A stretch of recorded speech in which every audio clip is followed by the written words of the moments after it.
take a leaf from what Miss Nisha was just talking about.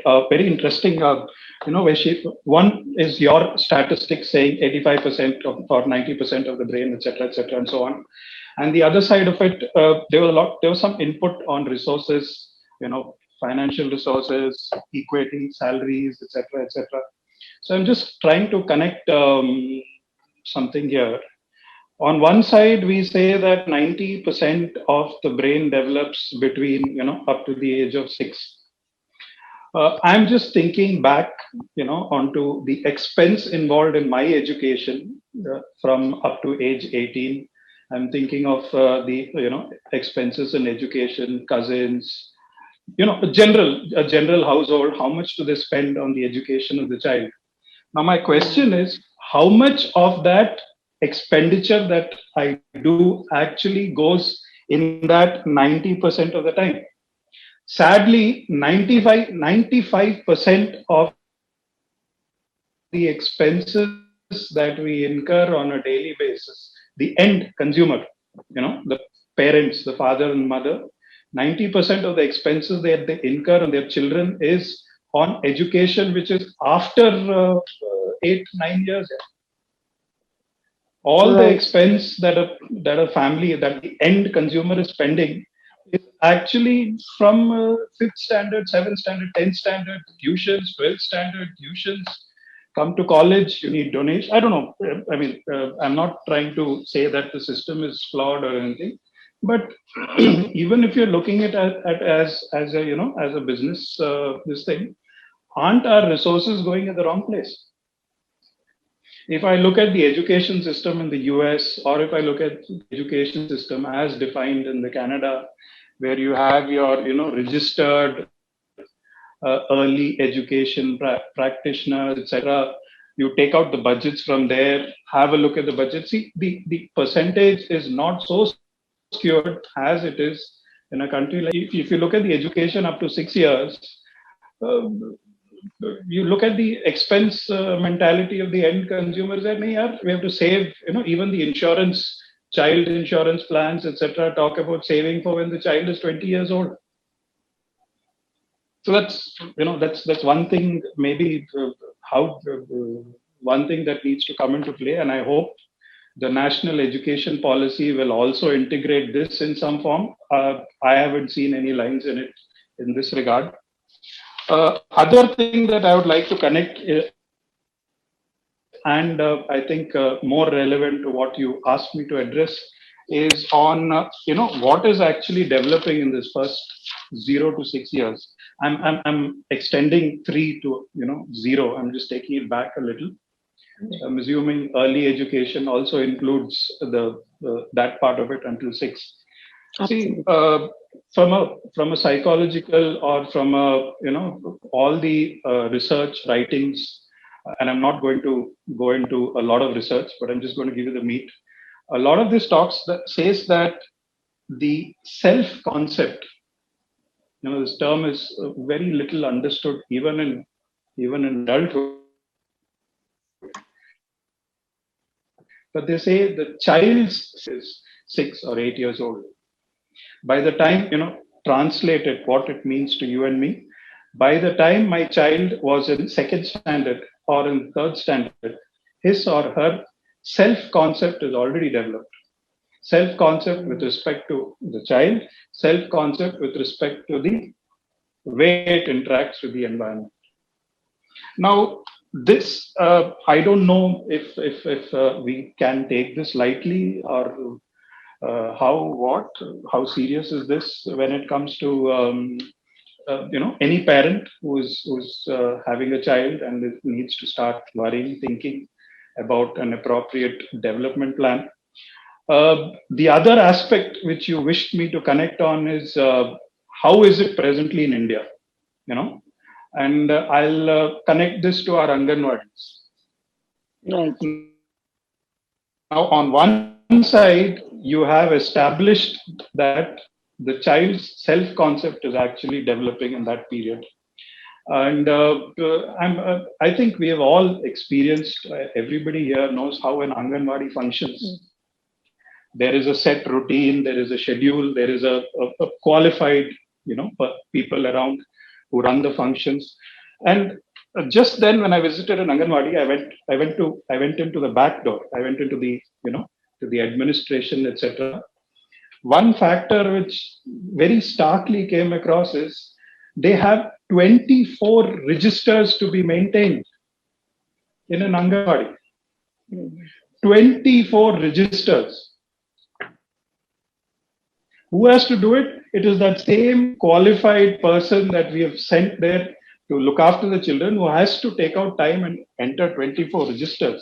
Registers, death register, births registers, I can, attendance register, staff attendance, food distribution registers, ration records, beneficiaries, donations records, birth control, pregnant women, what are the things they have, medical distribution, pregnant women, development of pregnant women, register, vaccination records, visitors records, okay, work done record, adult girls register, medicine register, monthly programs register. I mean, I'm not going to read out all the 24 registers, but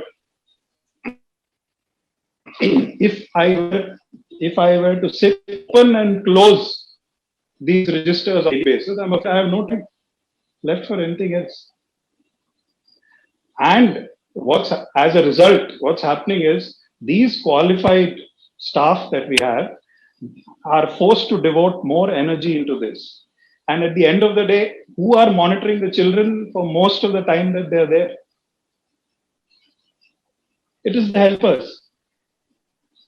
And sadly, the helpers themselves are, a victim of their own emotions. Right. Their emotions, what happens in their household, where they come from, etc. That in some form then gets translated onto the children who are there. So if you sit down and, have a conversation with the actual quality staff that are there in the Anganwadis, and you ask them, okay, forget all this, on a person-to-person basis, how much time do you actually spend with the children? The average is half an hour a day. Right. The average. Yeah. So when I say the average, there are days when it's less than 30 minutes also. So now here is one side where we said finances, 90% of the development happens here. What are we doing with these statistics? If 90% of the development is happening here, where are we connecting? Where are we putting our resources? It is not, the development, you need to understand self-concept to actually understand what this is. And I can give you a very simple example. There was a friend of mine, or there's this incident which I heard somewhere. I can't recall where, but I'll give you the meat of it. Both parents are working, yeah, and the mother gets a call suddenly saying that the child is usually in the care of a babysitter, an educated, qualified person that they have, who's looking after the child on a daily basis, taking him to school, bringing him back. It's about 4-year-old child, I'm guessing. 3 years, something like that. So, no, I think less than 3 years or something. So the mother rushes, to the spot where the child is, and the information is the babysitter was in a small accident. The babysitter had some seizure, and because of that, she lost control of the car, and it was a small accident. So the moment the child, the meat of the story is the moment the child was given to the mother, the first thing the child said was, Mia woo woo. And the child kept repeating that, Mia woo woo, Mia woo woo, Mia woo woo. Now, to any one of us, to a layman, to a person who's, probably not understood the state of the child in those years, they're like, yeah, woo woo, oh, here you start playing with the child. But in that one phrase, the child has actually communicated everything to the mother. Mia is, the child's short form for Mega, the babysitter's name. Woo Woo is the ambulance that took her. So, in that one short phrase, the child is actually telling the mother that an ambulance came and took away my babysitter, and the child has been without somebody whom the child knows for all this while. So what I'm trying to drive here is ideally a helper or somebody who's not understood this, who's not qualified or who doesn't understand, will probably come and tell us that yeah, no problem, come, let's have ice cream, divert the child's mind. But the problem here is the child has just experienced certain emotions and has no way of understanding how to make sense of it. And that's going to remain in the child's mind until that gets some sort of a closure. An ideal way or one way out of it, now that we have to give a solution, one way out of it is the caregivers have to be able to, bring it out, live and relive again. So when she says, Mia, woo, woo, yeah, Mega, no, she had an accident, but she's fine now. We went to the hospital the other day, we saw her, she's fine, everything is okay. Yes, woo woo, the ambulance came. That's how it happens. Whenever you get sick, whenever you have an accident, an ambulance comes. It takes you and it takes you to the hospital so that you can get the right care, whatever, so on and so forth. So when you sit with the child and help the child to understand his or her emotions, make sense of it, because a 2-year-old is just experiencing these things for the first time. They don't understand emotions. They experience it, but they don't know what's happening to them. So why am I saying all this? Is because when you ask me, see, how do we address it? I'm afraid these are the bigger things, because see, language is cognitive. For a child up to 6 years, language is something that they acquire. You don't need to give them language. Things that the child requires, actually cognitive things, making sense of emotions, these can only be given when a qualified person is around. Is the qualified person around? It's a question that's open.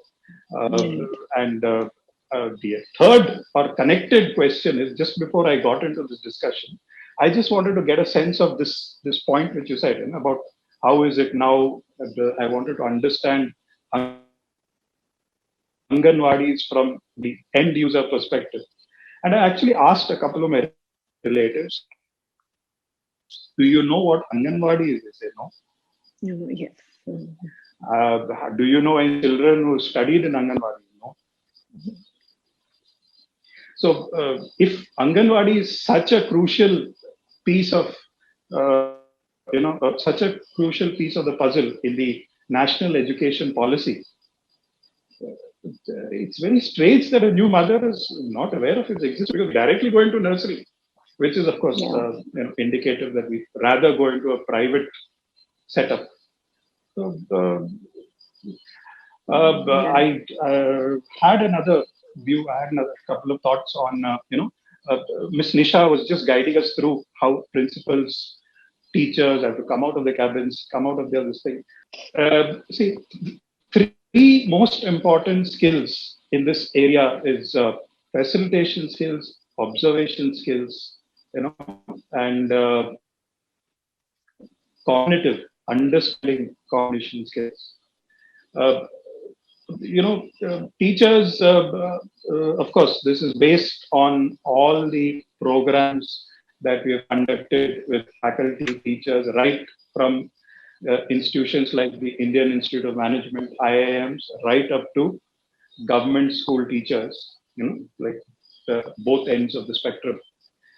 Couple of things which we find wanting in different degrees, of course, is an observation skill, a facilitation skill. If you sit down and watch the teachers in some places, 1 + 1 is 2, right? Okay, note this down, put this down in your books, that's done, great. A facilitation skill, actually, I don't need to expand on it. It requires the teacher to stand up and bring it out from the audience, bring it out from the front, bring it out from the class.